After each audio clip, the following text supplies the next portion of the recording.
Halo semuanya, saya Vida Mastrika. Dalam video sharing tentang machine learning kali ini, saya akan membahas tentang feature selection atau seleksi fitur. Dalam video ini, kalian akan belajar tentang kenapa seleksi fitur itu sangat diperlukan sebelum kita ke metode-metode dalam machine learning. Setelah itu, saya juga akan menjelaskan tentang jenis-jenis dari seleksi fitur.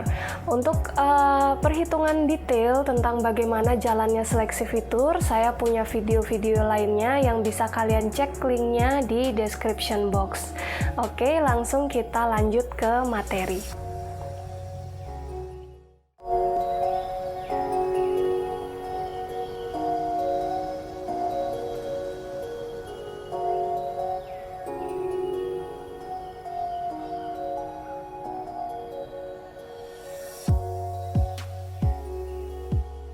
Oke, materi kali ini tentang feature selection. Sebelum saya bahas apa itu feature selection, kita ke permasalahan dulu ya. Nah, sebelum kita menggunakan algoritma dari machine learning, tentunya kita harus mengumpulkan data dulu ya. Data apa yang nanti akan menjadi input ke dalam machine learning. Nah, setelah kita mengumpulkan data tersebut, ada permasalahan yang bisa kita temui. Permasalahannya itu sedikit diantaranya adalah ini ya, data yang kita kumpulkan mungkin tidak dalam format yang benar. Misalnya kita perlunya dalam bentuk database atau MySQL, tapi kita punyanya CSV, jadi kita harus input lagi ulang ya, seperti itu ya. Dan kalaupun formatnya sudah benar, di dalam data tersebut kemungkinan ada missing value atau value yang hilang sehingga datanya tidak bisa dipakai, dan juga outlier atau data yang nilainya itu jauh dengan data-data yang lain. Yang lain ada masalah penskalaan dan normalisasi. Tentunya data-data dengan skala yang berbeda itu perlu dinormalisasi sehingga nanti pengaruhnya terhadap pelatihan di machine learning itu sama ya antara variabel satu dan variabel lainnya. Setelahnya ada noise pada data atau ada juga data yang rusak. Setelah itu permasalahan yang lain adalah adanya beberapa fitur dalam kumpulan data itu mungkin tidak mengumpulkan informasi apapun atau tidak memberikan informasi apapun sehingga tidak berguna untuk analisis. Misalkan ada kita mengumpulkan datanya tersebut terdiri dari banyak fitur, mungkin sekitar belasan fitur, tetapi kemungkinan ada beberapa dari fitur dalam data tersebut yang nantinya tidak berguna untuk permasalahan yang kita akan selesaikan. Oke, jadi dalam kehidupan nyata jarang sekali semua variabel dalam kumpulan data itu berguna untuk membangun model. Model di sini maksudnya adalah model machine learning ya. Itu bisa apapun modelnya. Dalam kehidupan kita tidak semua variabel itu perlu kita gunakan ya. Menambahkan variabel yang redundan akan mengurangi kemampuan generalisasi model, juga dapat mengurangi akurasi sistem secara keseluruhan.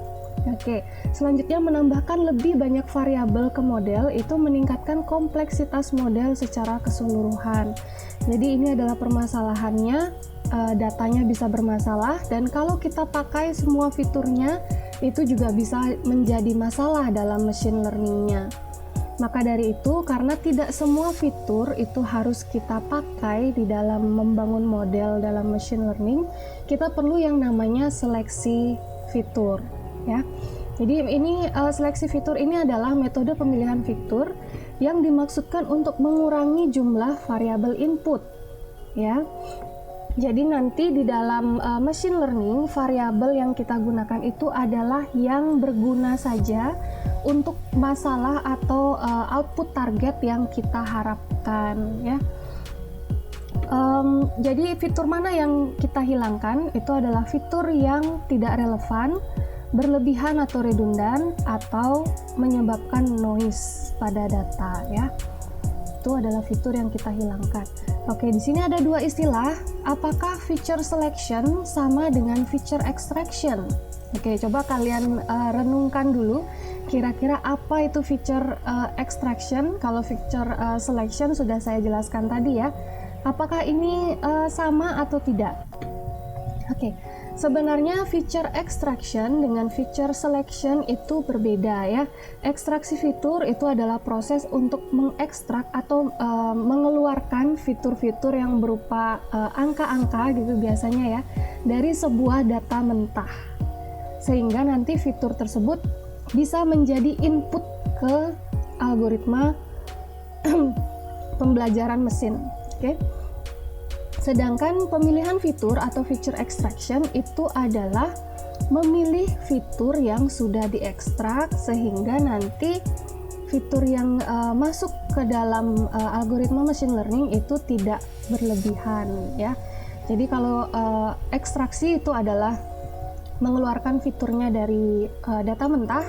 Setelah itu kalau selection adalah memilih ya, memilih fitur-fitur mana yang akan kita gunakan. Oke, bagaimana caranya menentukan atau memilih fitur yang terbaik? Nah, tadi sudah saya jelaskan kalau kita akan mengurangi fitur yang redundan, kita akan mengurangi fitur yang tidak berguna.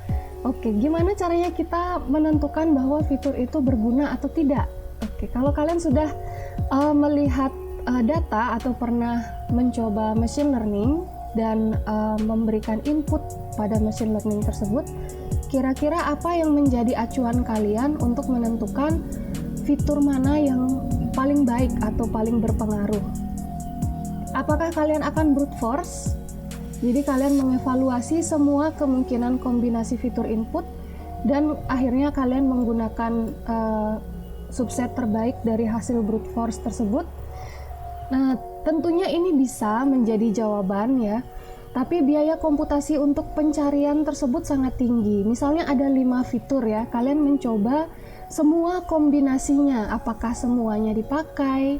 Hanya 4 dipakai, 4-nya itu yang mana saja? Terus hanya 3 dipakai, 3-nya yang mana saja? Nah itu kalian coba satu persatu tentu akan memakan waktu yang lama.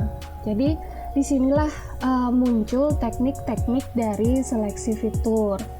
Jenis seleksi fitur ada beberapa pembagian ya yang berbeda yang saya temukan.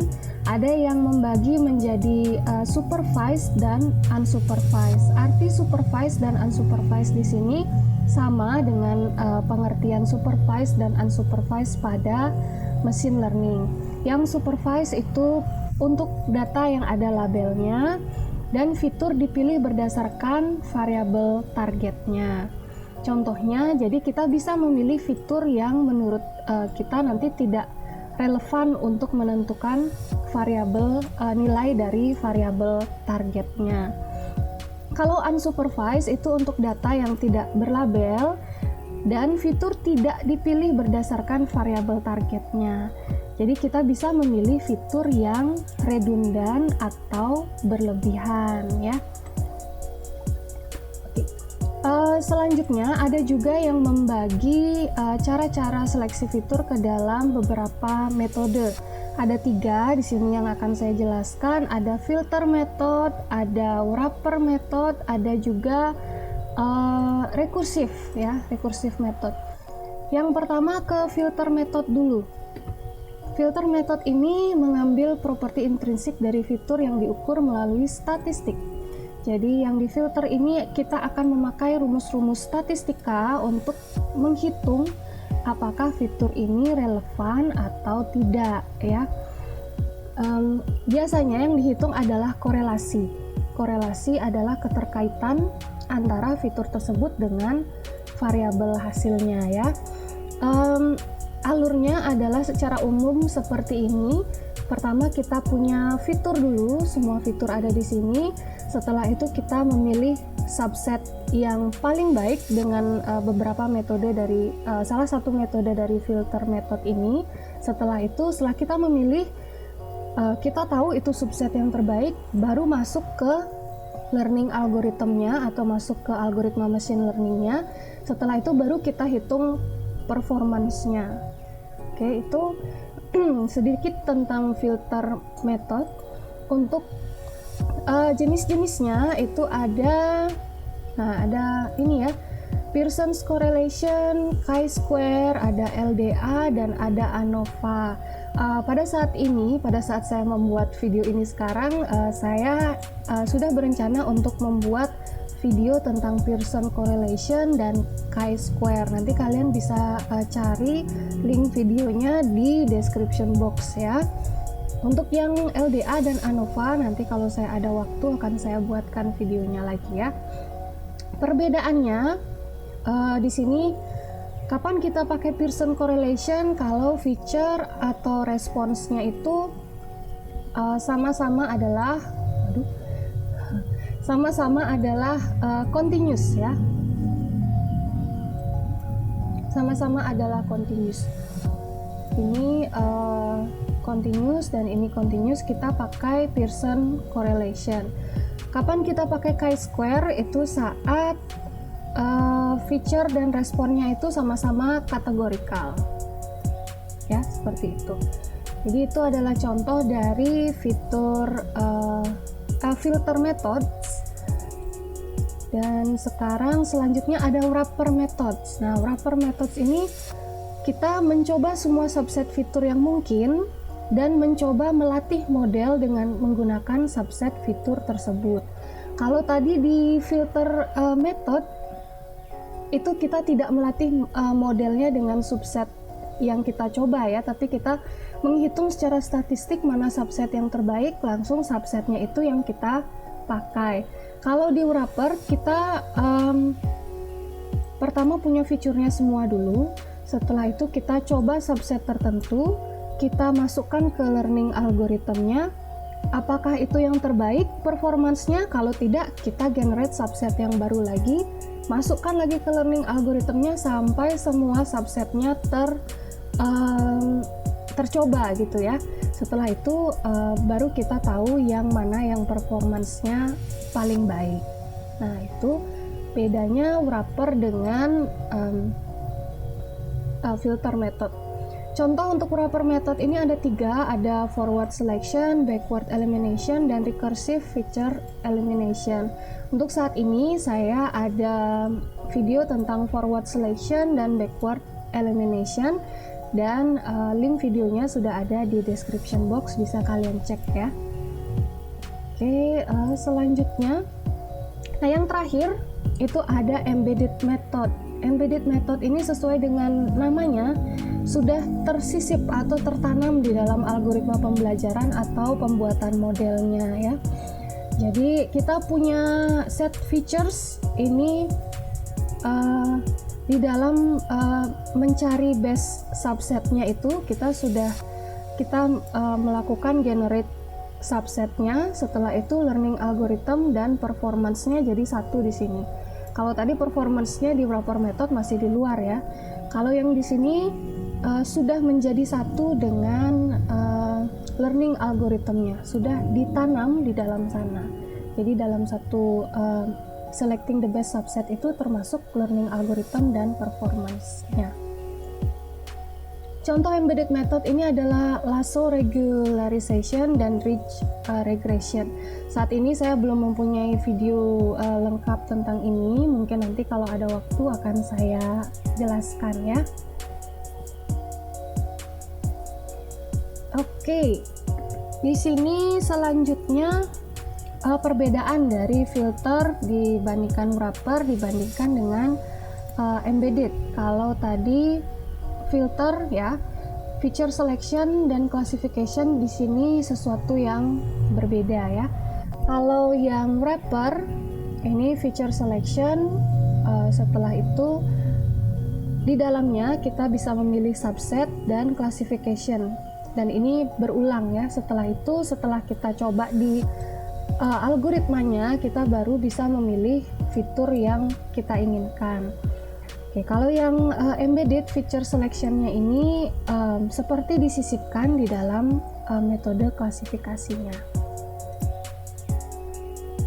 Oke, selanjutnya, kenapa kita harus menggunakan feature selection? Kalau kita menggunakan feature selection, fitur yang kita gunakan semakin sedikit, tentunya kita akan menghasilkan model yang lebih sederhana, mengurangi waktu training, menghindari overfitting, menambah akurasi dari model ya, karena kita hanya menggunakan fitur yang berguna saja. Dan ini kita bisa menghindari curse of dimensionality. Jadi semakin banyak fitur yang kita gunakan, jumlah data yang perlu kita siapkan itu pasti akan semakin banyak juga. Apa sebenarnya metode seleksi fitur terbaik? Sebenarnya tidak ada metode pemilihan fitur yang terbaik ya, sama seperti kita menentukan metode machine learning mana yang terbaik, itu akan berbeda sesuai dengan data dan kasus yang akan kita selesaikan. Jadi kalau dalam penelitian, apa yang harus kita lakukan? Kita harus menyesuaikan dengan apa yang kita akan lakukan. Bagaimana caranya kita bisa melihat ke penelitian orang lain sebelumnya pada permasalahan yang mirip, seleksi fitur seperti apa yang digunakan dan apa alasannya. Nah, itu bisa menjadi acuan kita untuk memilih metode seleksi fitur. Oke, terima kasih untuk kalian yang sudah menonton video ini sampai terakhir. Semoga kalian lebih mengerti saat ini tentang apa itu seleksi fitur dan jenis-jenis dari seleksi fitur. Saya tunggu kalian di video saya selanjutnya tentang seleksi fitur ya. Sampai ketemu.